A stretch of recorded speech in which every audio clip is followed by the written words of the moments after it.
Perang tarif antara Amerika Serikat dan Cina sudah mereda untuk sementara, mungkin ya. Tanggal 12 Mei kemarin di Jenewa, Swiss, akhirnya dicapai kesepakatan bahwa masing-masing pihak itu menurunkan 110% ya, tarifnya. Walaupun sebenarnya tadinya ya kan nggak ada apa-apa ya, tapi ya kemudian disepakati untuk turun sehingga, tarif Amerika terhadap produk Cina ya, impor produk Cina yang tadinya 145 menjadi 30%.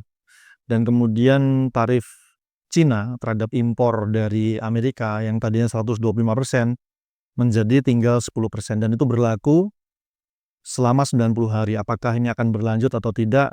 Maksudnya diperpanjang atau tidak? Apakah cuma 90 hari itu aja? Kita tidak tahu, tapi kemungkinan besar sih dilanjut ya. Itu angka 90 hari dugaan saya itu hanya untuk supaya Amerika itu nggak hilang muka ya, jadi nggak malu ya, karena dia sendiri sebenarnya yang menginisiasi perang tarif ini dan dia sendiri juga yang kebingungan ya. Nah, 90 hari ini saya rasa akan dilanjut ya. Dan sebenarnya Amerika kalah loh. Karena kenapa? Karena Amerika kalah itu tadinya waktu perang tarif awal itu kan dia menetapkan 30% dan itu Cina belum balas. Dia masih diam-diam aja ya. Walaupun di kemudian hari akhirnya Cina juga pasang 10%. Jadi 30 lawan 0 tadinya. Dan sekarang 30 lawan 10 berarti justru malah Amerika kalah.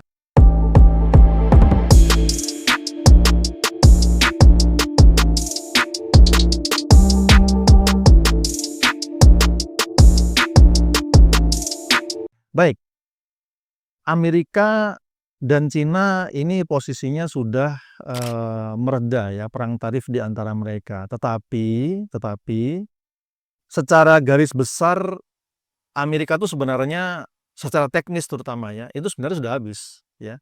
Amerika sudah habis. Jadi peluang dia untuk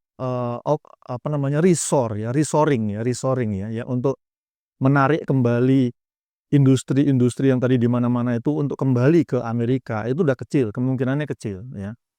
Ya kenapa? Karena di Amerika tuh problemnya berat. Yang pertama masalah upah tinggi ya. Jadi di Amerika itu standar upah tuh sudah terlanjur tinggi ya. Sementara di sisi yang lain produktivitasnya itu rendah gitu. Kenapa? Karena masyarakat Amerika tuh udah terlanjur sejak di video kita yang sebelumnya nanti akan kita munculkan thumbnail-nya di sini ya. Itu masyarakat Amerika itu udah terlanjur manja ya, manja. Jadi pasca Perang Dunia Kedua, pasca kemudian itu mereka udah terlanjur berubah gaya hidupnya manja ya. Jadi produktivitasnya rendah. Yaitu tangannya sudah terlanjur tidak terampil mereka untuk industri dan kemudian jam kerjanya juga rendah gitu ya. Ini dari sudut pandang bisnis, dari sudut pandang industri ya. Kemudian infrastrukturnya juga sudah terlanjur tinggi ya. Di sana masalah pajak, biaya operasional ya. Itu high cost lah ya. Dan kemudian yang tak kalah berpengaruhnya juga adalah masalah rantai pasok ya. Contohnya kayak Apple aja, dia mau bikin pabrik di Amerika, dia pusing. Kenapa? Karena rantai pasoknya nggak ada, harus impor. Jadi mungkin kebutuhan semikonduktor, apa-apa semua gitu ya, itu harus ada yang dari Cina, ada yang kemudian dari Korea gitu ya, Korsel ya, dan yang lain-lain. Sehingga untuk kemudian Amerika menjadi negara industri lagi udah nggak bisa ya. Jadi bisa dikatakan Amerika tuh sekarang cuma memperpanjang hidupnya aja. Dia udah habis lah ya. Tapi sebenarnya dan bukan itu yang kita bahas ya. Yang kita bahas justru ini habis ini, yaitu sebenarnya Cina itu on the way ya, OTW mereka tuh menuju ke sana juga ya. Ya jangan salah ya, jangan dikira ini akan selamanya. Cina ini juga sebenarnya tanda-tanda ya untuk menuju ke arah sana itu sebenarnya juga sudah ada. Penasaran? Kita akan bahas di sini di lintasan pemikiran.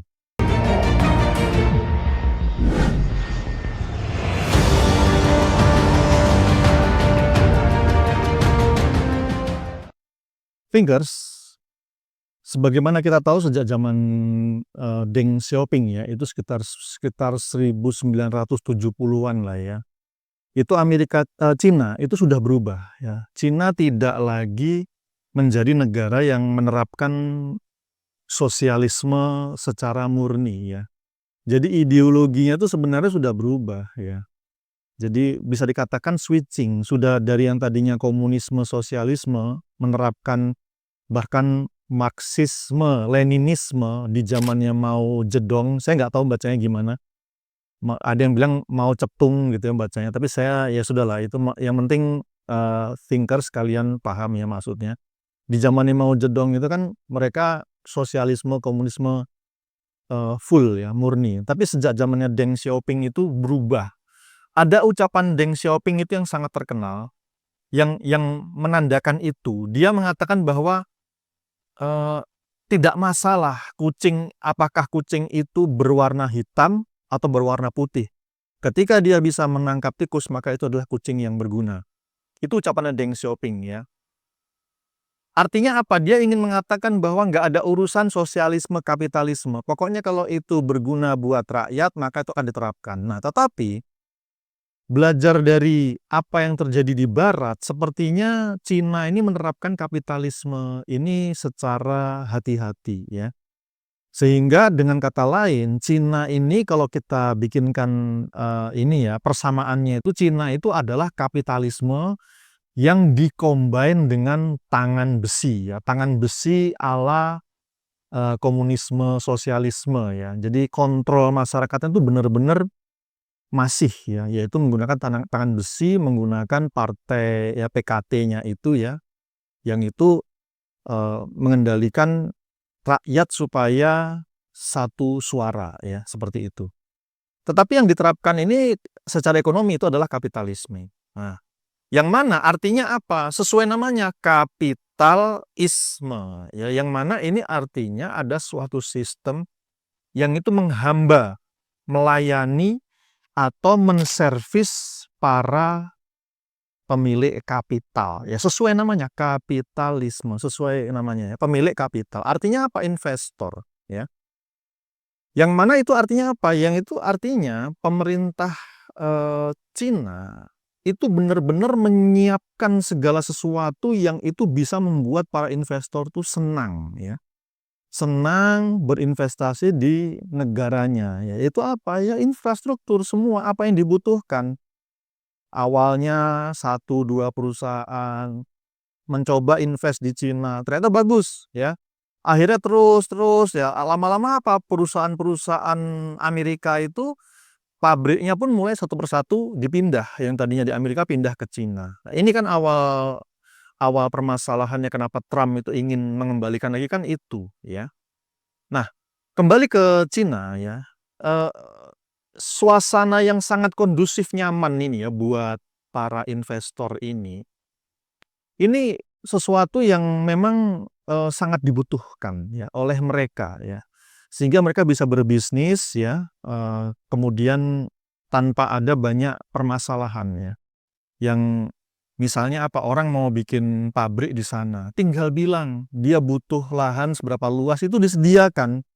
Termasuk infrastruktur jalan, listrik ya, telekomunikasi, kemudian transportasi, itu semua disiapkan ya.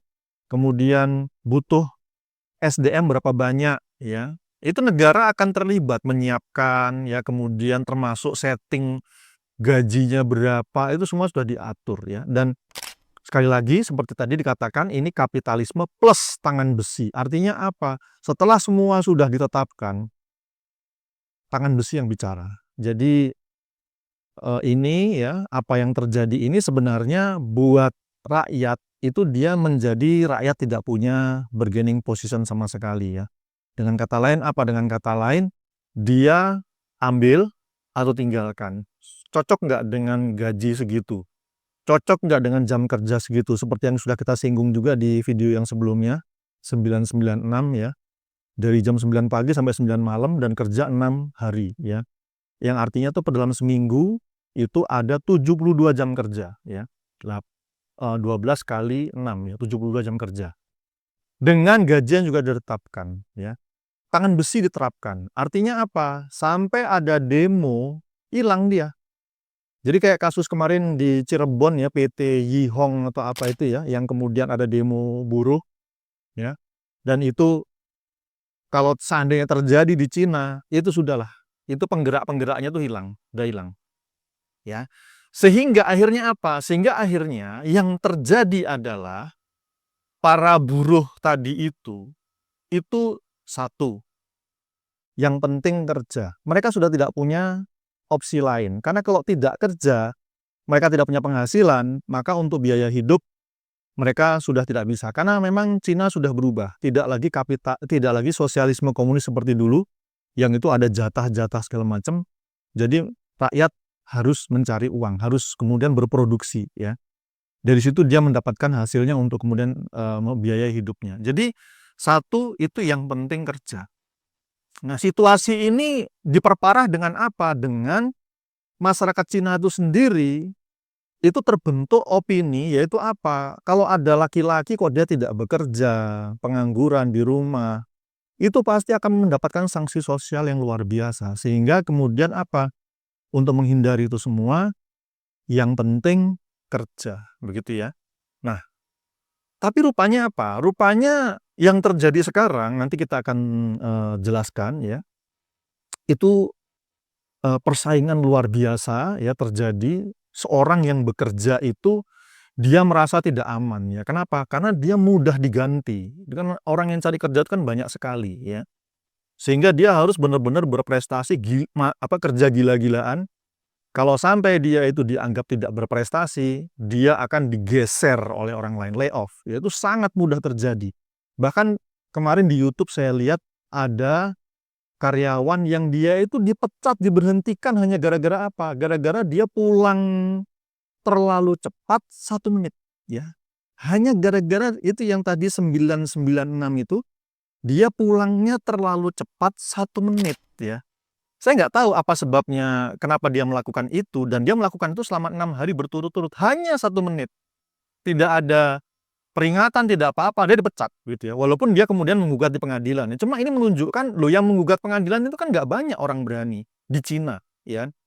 Sehingga bukan tidak mungkin, banyak itu yang mengalami hal seperti itu ya. Sehingga benar-benar mereka tidak punya bargaining position sama sekali, mereka harus kerja. Dan kerja ini penting ya. Tetapi kenyataannya ya, bisnis itu tidak selalu bagus terus kan gitu. Apalagi ada perang dagang kemarin ini berpengaruh. Tapi tidak ada perang dagang pun juga sama saja gitu ya. Dan namanya perusahaan kadang-kadang itu dia memanfaatkan yang kedua, yaitu apa? Yaitu di Cina itu, di kalangan pekerja, itu sering terjadi begini. Ketika perusahaan itu akhirnya tidak kuat lagi mempertahankan mereka karena satu dan lain hal, kemudian dipecat, ya kan? Rencananya mau dipecat. Ternyata banyak kejadian para buruh itu mereka nyembah-nyembah. Ya kan? Nyembah-nyembah kepada perusahaannya karena saking pentingnya mereka itu harus kerja, harus kerja, harus kerja gitu ya. Mereka tuh nyembah-nyembah ke perusahaannya, itu apa? Tolong, please, please, jangan dipecat. Ya. Meskipun nggak digaji, nggak apa-apa. Oh, ngeri sampai seperti itu. Jadi yang pertama tadi yang penting kerja, yang kedua ini adalah yang penting status. Ya, yaitu apa? Yaitu mereka ingin statusnya tetap sebagai karyawan. Di situ, meskipun mereka tidak digaji nggak apa-apa, dan demi status itu mereka rela untuk disuruh kerja. Nah, jadi ibaratnya apa? Mereka itu disuruh kerja, apapun yang bisa mereka kerjakan, nggak digaji nggak apa-apa. Kenapa penting?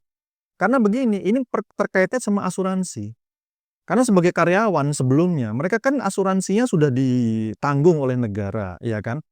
Nah, mereka tuh takut ketika mereka dipecat nanti, mereka nggak punya pemasukan, asuransi ini siapa yang bayar? Karena namanya asuransi ini asuransi kerja, asuransi, kalau di sini BPJS, asuransi kesehatan, mungkin ada asuransi pendidikan juga buat anak-anak mereka. Nah, ini kalau sampai kemudian tidak ada yang tidak dilanjutkan pembayaran preminya, ini asuransi ini kan langsung hilang. Jadi apa yang sudah mereka setorkan sebelumnya tuh hilang. Nah, mereka ketakutan dengan itu, sehingga apa?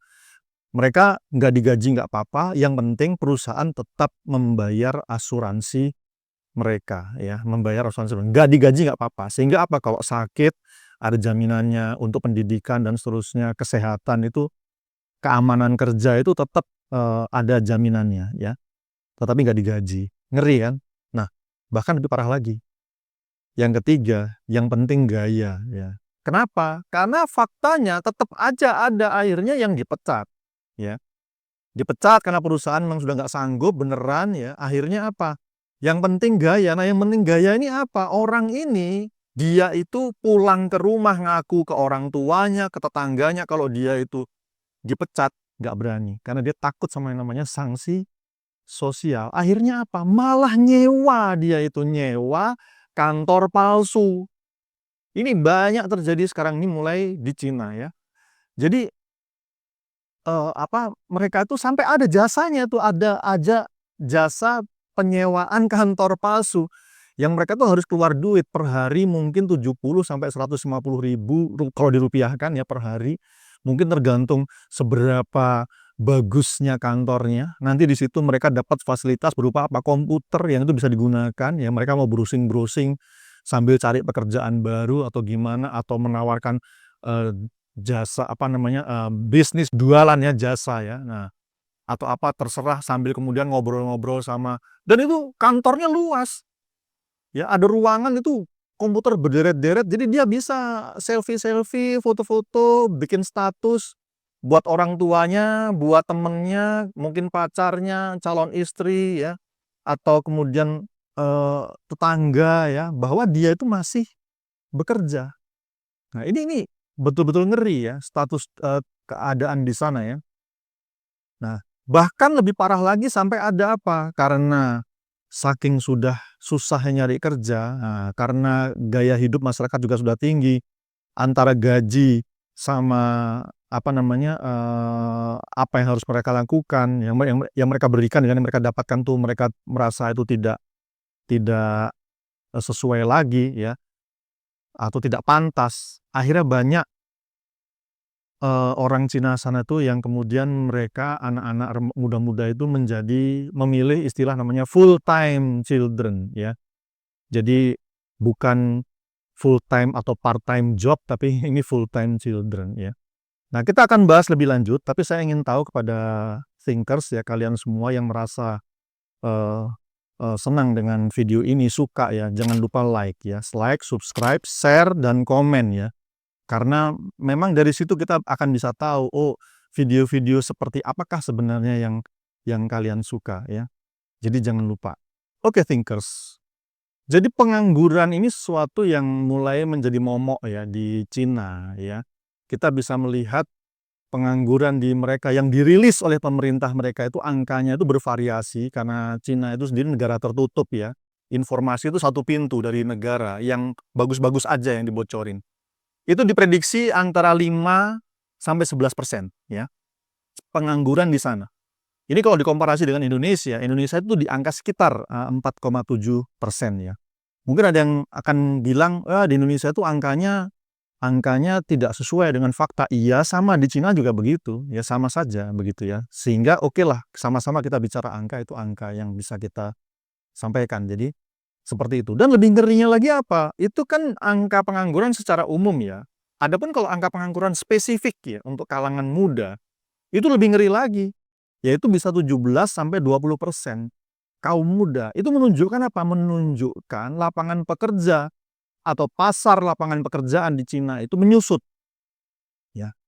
Dan ini bahaya gitu. Jadi artinya apa? Artinya ada yang harusnya angkatan muda yang masuk ke pasar kerja, ya kan? Kan ada yang tua nih, yang sudah pensiun, harusnya lulus.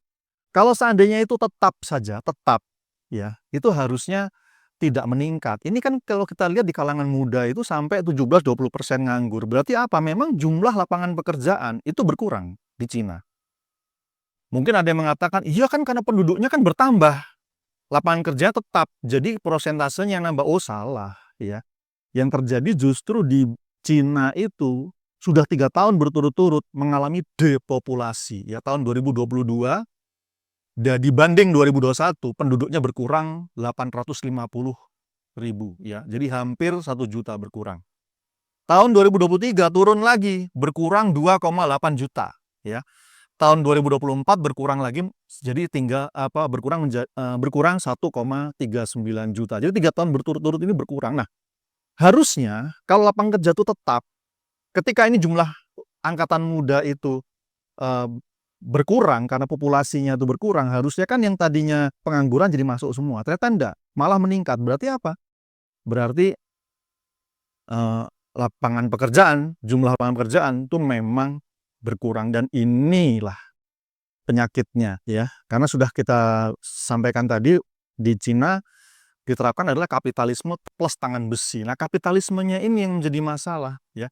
Karena kenapa? Memang menghamba kepada pemilik kapital, ya. Jadi mereka ingin menyenangkan hati para pemilik modal, pemilik investasi, ya.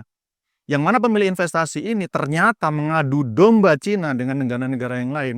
Kalau kita lihat sekarang, ya, Cina itu bukan dikira tidak punya kompetitor, ya. Dari sisi upah, ya, upah kerja, dari segi infrastruktur lain-lain. Mungkin kalau infrastruktur Cina masih leading, ya, masih memimpin, tapi gaji, upah, ya, kemudian produktivitas karyawan, jangan salah, ya, buruh, ya, itu Cina sudah punya kompetitor, ya. Di antaranya tentu saja adalah Vietnam, ya, yang itu sama-sama tadinya adalah negara komunis. Jadi dia juga bisa melakukan hal yang sama seperti yang dilakukan oleh Cina, yaitu apa? Dia bisa menerapkan kapitalisme plus tangan besinya juga di Vietnam itu, ya.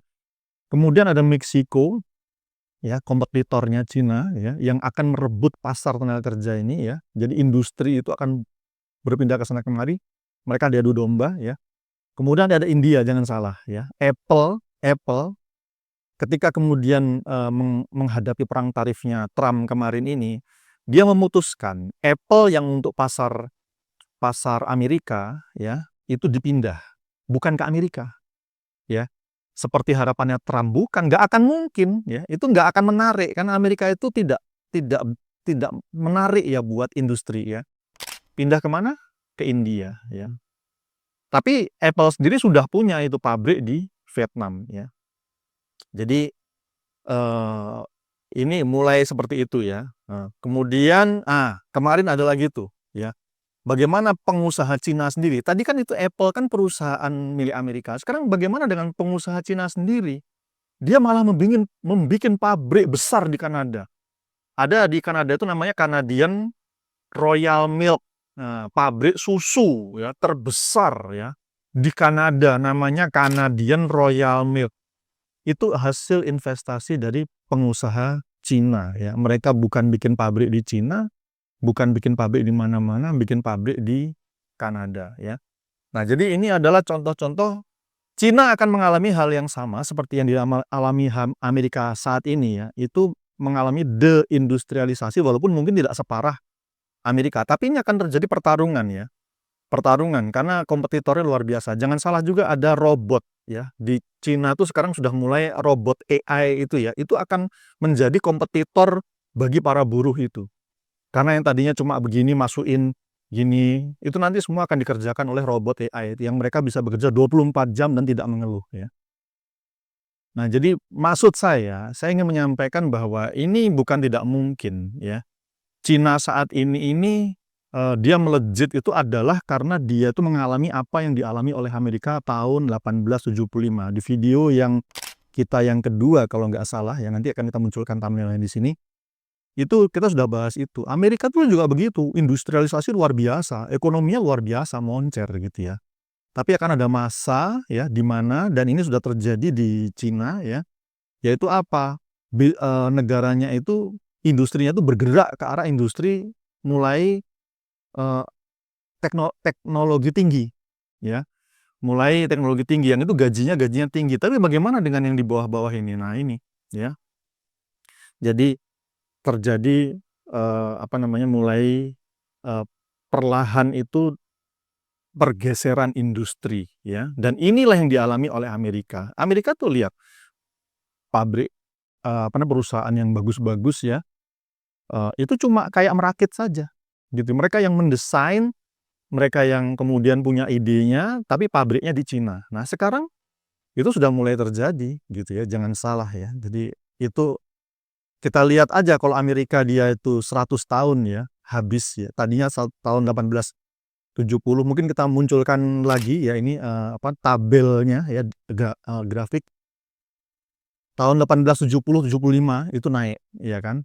Nah, tahun 1970 mulai mengalami deindustrialisasi. Artinya apa 100 tahun? Kita lihat, sekarang Cina bangkit sejak Deng Xiaoping tahun 1970-an. Kita lihat, tahun 2070-an dia mengulangi kejadian yang sama atau tidak ya. Seperti apa yang dialami oleh Amerika. Oke, itu pembahasan kita hari ini, Thinkers ya. Jadi bukan tidak mungkin nanti masyarakat Cina itu ketika kemudian benar-benar mentok, akhirnya urusannya hidup dan mati, kemudian terjadi lagi tragedi Tiananmen, kita nggak tahu ya. Tapi itu tidak menutup kemungkinan ya. Yang namanya orang sudah urusan perut ya kan. Bagaimana pendapat thinkers kalian? Apa yang terlintas dalam pikiran kalian? Tuangkan di komen ya, kita akan diskusikan. Barangkali memang ada sisi-sisi lain yang itu luput dari perhatian saya. Assalamualaikum warahmatullahi wabarakatuh.